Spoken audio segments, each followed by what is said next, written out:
Aryan invasion theory में उसके basically there are 4 elements. Problem ये है कि इसका एक भी एलिमेंट आप हिला दें तो ये पूरी की पूरी थियरी कोलैप्स हो जाती है, और यहाँ एक की बजाय चारों के चारों एलिमेंट्स हिला दिए गए।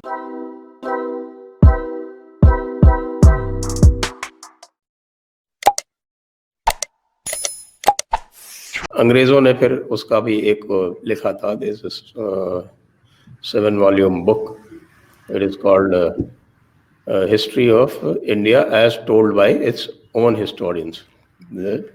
इसमें जो ख़ास तौर से जो इस्लामिक जो इतिहासकार हैं, जो हिस्टोरियंस हैं, उनकी बुक्स का ट्रांसलेशन है उसमें। It is by Elliot and Dawson.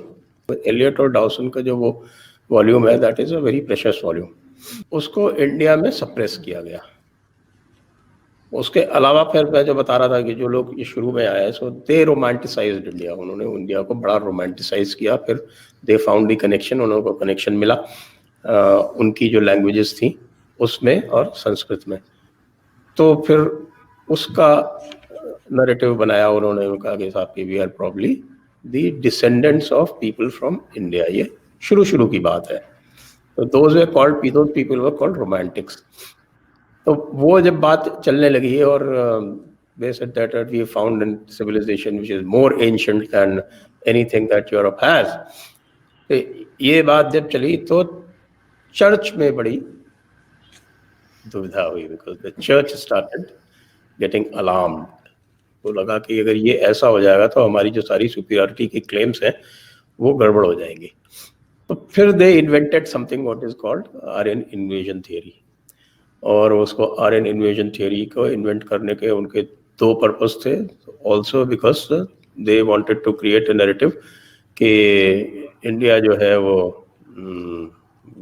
It is a melting pot of number of people. जैसे कहते हैं कि साहब कि कारवां आते रहे, हिंदुस्तान बनता गया, ये सुना होगा आपने।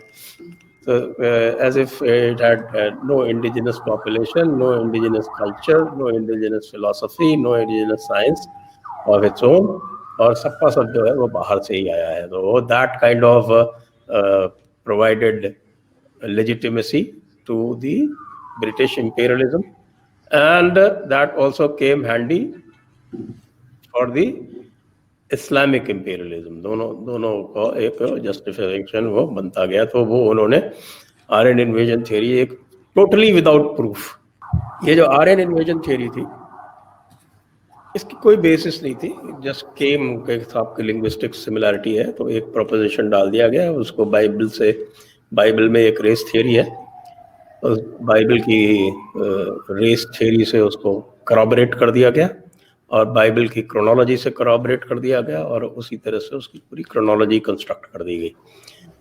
तो जो क्रोनोलॉजी कंस्ट्रक्ट की गई कि 1500 BCE में आर्यन इन्वेजन हुआ, और उसके बाद फिर जो भी सारी जो हिस्ट्री बताई जाती है रामायण और महाभारत, बिकॉज रामायण और महाभारत बेसिकली हिस्ट्री, बिकॉज उनकी सारी जितने भी उनमें जो इवेंट्स हैं, those events are verifiable, those places are verifiable.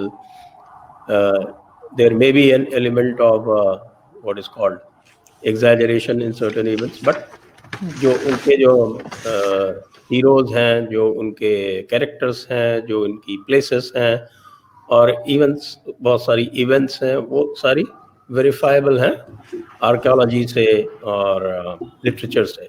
बहुत सारी चीज़ें verifiable है। और अब तो बहुत सारे, और जैसे आर्यन इन्वेजन थियरी जो थी इन्होंने 1500 BCE में करी, और उसका इन्होंने इंडस वैली सिविलाइजेशन बाद में बताई कि इसका ओरिजिन 1500 BC के बाद आता है।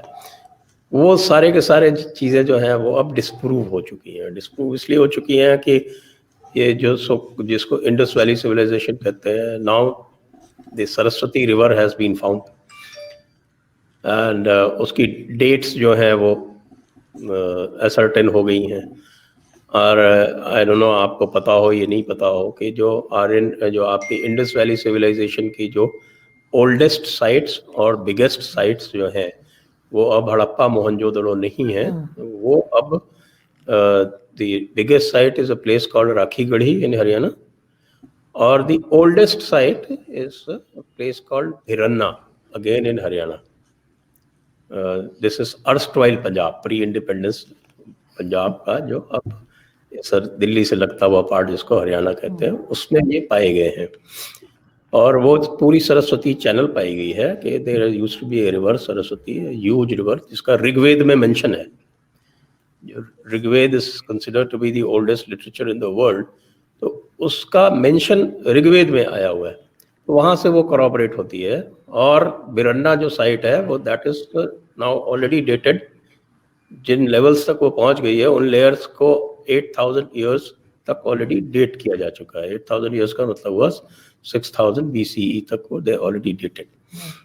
तो जब ये डेटिंग हो गई और उसके बाद लिटरेचर से फिर और जो साइंटिफिक मेथोडोलॉजी है जिसमें आपके रिवर मॉर्फोलॉजी है, जियोलॉजी है, उन सब से ये पता चल गया कि there used to be this river called Saraswati which used to flow and into which this river Satluj used to drain into that river.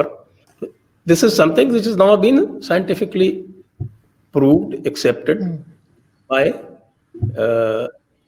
Western geologists and river morphologists as well. तो ये सब होने के बाद में ये एस्टैब्लिश हो गया कि जो भारत के पुराणों में और भारत के जो एपिक्स है, महाभारत रामायण में जो कुछ भी लिखा है, that actually is historical. तो अब जो इसकी जो रिसर्च हो रही है वो रिसर्च अब दो तरह से हो रही है. नाउ इनफैक्ट जो हमारे यहाँ जो इशू हो रहा है कि महाभारत वॉर कब हुआ, तो there is what is called debate जो है. अब वो ये नहीं है कि ये आर्यन इन्वेजन की बात हो, क्योंकि आर्यन इन्वेजन थ्योरी में उसके basically there are 4 elements in Aryan invasion theory. वो 4 एलिमेंट्स क्या हैं कि साहब की आर्यन वाज अ रेस. तो आर्यन नाम की एक रेस थी. बिल्कुल सर, मैंने सुना है. बिल्कुल एग्जैक्टली. तो ये रेस कहीं बाहर से आई. और ये रेस न सिर्फ बाहर से आई, इसने, और ये 1500 BCE के आसपास आई. और चौथा एलिमेंट ये है कि अपने साथ संस्कृत लैंग्वेज लाई. These are the 4 essential elements of the Aryan invasion theory. इसमें प्रॉब्लम ये है कि इसका एक भी एलिमेंट आप हिला दे तो ये पूरी की पूरी थ्योरी कोलैप्स हो जाती है. और यहाँ एक की बजाय चारों के चारों एलिमेंट्स हिला दिए गए हैं, क्योंकि जब ये कहा आर्यन रेस है तो it has been proved that there is no race called Aryan. क्योंकि जो टर्म आर्य है, that Arya is actually a form of address to a noble man.